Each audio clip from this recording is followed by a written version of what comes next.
I'm telling you, it worked. I am cleaner and better now. I got circumcised, and I'm fine. I didn't notice any difference in sensation. I think my sex life is about as good as it was before, maybe a little bit better. Several years ago, I made a video titled, "I'm Circumcised and I'm Fine." It turned out to be one of the most popular videos on my channel. It was basically about the fact that circumcised men and the adjacent women, which is to say their mothers, wives, sometimes their daughters, about the fact that they really don't have a firm epistemological basis for claiming that a person, either themselves, if it's the man, or often usually their sons, but also their brothers, fathers, grandfathers, etc., are fine after having been circumcised. They don't have a sound epistemological basis for concluding this. Anyway, that's what that video is about. This video is about something a little bit different. You will sometimes notice on threads about circumcision, or often large videos with high viewership counts and large numbers of comments pertaining to circumcision, like, I got circumcised and blah, blah, blah, and other people chime in. Sometimes the video itself is about it, but often I see it in the comments, or I see it in other comments on Facebook posts, long Facebook post threads, and it goes something like this. I got circumcised in adulthood. This is specifically the trend I'm talking about. I got circumcised in adulthood. I'm fine. I didn't notice many sexual problems from it. My sexual function is okay, in my opinion. It's as good as it was before. Maybe it's a little bit better. It's a strange phenomenon, and it crops up in comments, and I think we need to deal with it right here. Who is actually getting circumcised in adulthood? In Finland, the infant circumcision rate is 0. The adult lifetime circumcision rate is 1 in 17,000. So this is rare. It is not a common thing. It's very uncommon, especially in a culture where the medical field and the culture itself and society and people are foreskin positive and circumcision negative, and where circumcision is totally foreign to the entire country. Even within the United States, the number I saw was that 0.5% of men who make it to adulthood intact will ever get circumcised. That's 1 in 200, which is to say it's still very rare. In my graduating high school class, you could conclude that it was possible for not a single man to have been circumcised. So it's still very uncommon. Who actually gets circumcised in adulthood? Well, there's 2 broad camps. One camp are circumcision fetishists. This is a minority, I would say. Probably. These are people, okay, so for the uninitiated, there are people, okay, so there's sex fetishes for literally everything.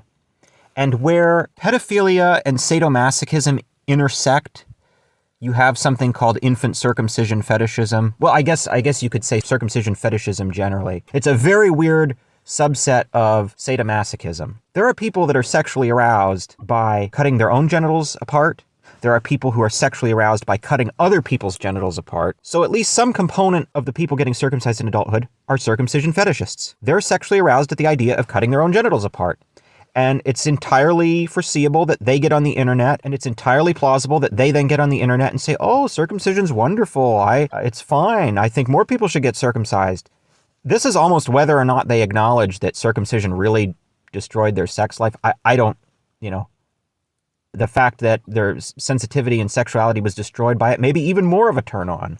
I don't know. It's very strange. But this is one component of the people getting circumcised in adulthood. Obviously, you would not take a sex fetishist at face value when analyzing whether someone says they're actually fine.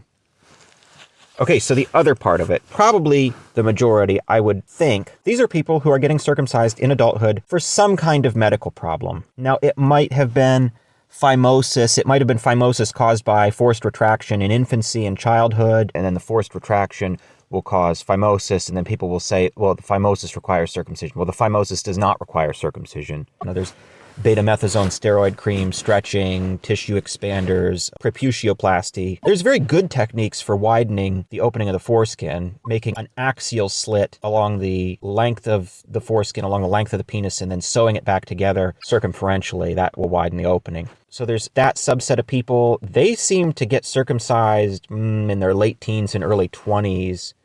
There's another subset of people who are probably quite a bit older. They're getting circumcised for weird chronic health problems. Severely immunocompromised people, people with very badly managed diabetes, particularly diabetes with chronic uncontrolled hyperglycemia. You can get balanitis, infections, yeast infections, thriving on the sugar that's spilling over from their bloodstream. I mean, to be clear, these are people that are at catastrophic risk of heart attack, stroke, and other parts of their body just falling off, right? Diabetic feet are among the worst things for healthcare professionals to have to deal with. Their lower extremities will literally rot off. So what I'm getting at here is this subset of people are people with various chronic health conditions that probably did impede their sexual function to some degree. And getting circumcised is quite an escalation, but you might be able to see how their sex life coming out of it might be a little as good or maybe a little bit better than going into it. Obviously, this is not justification for wholesale circumcision of infants. That's ridiculous. This is not an epistemologically sound basis for concluding that someone circumcised in adulthood has no problems with sexual function.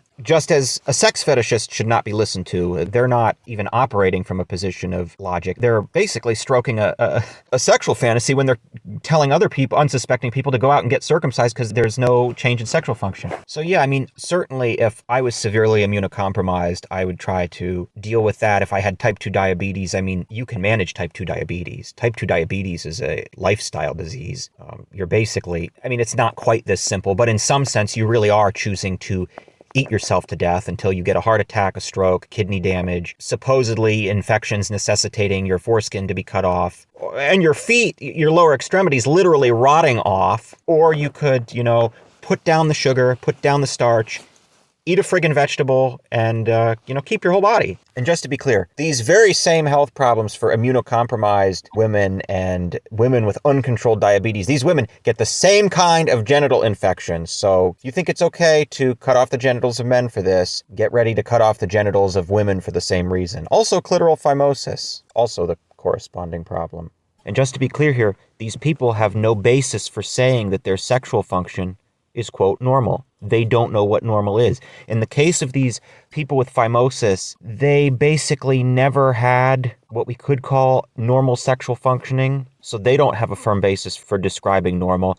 These people with weird, severe chronic diseases with penile problems, they often had 5-10 years of preceding catastrophic chronic illness, which is clouding their normal sex life. So normal to them might be the time immediately preceding the circumcision, not any semblance of normal sex life that they may have had prior to all these health problems. Some people also get some kind of late onset phimosis where they get inflammation and scarring, and then their foreskin becomes non-retractable later on. But again, in this case, you've got this chronic progressing health condition, which means that by the time they actually get intervention for it, the time immediately preceding the procedure is actually not a normal sex life. It's a sex life clouded by the chronic illness. And so this is why none of these people have a valid basis for comparing normal sexual function. Keep in mind, men who got circumcised in adulthood, like Nikos Koustoris in the intactivist movement, for purely social pressure reasons,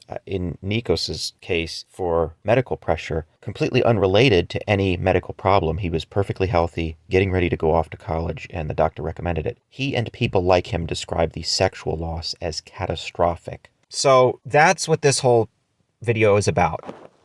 In this case, circumcision fetishists and people with rare and strange chronic health problems that may have compromised their preceding sex life are not an epistemologically sound way of concluding that a person circumcised in adulthood has suffered no ill effects sexually from their circumcisions. Tell me what you guys think. Tell me in the comments, and I'll see you guys later. Bye-bye. I am cleaner and better now.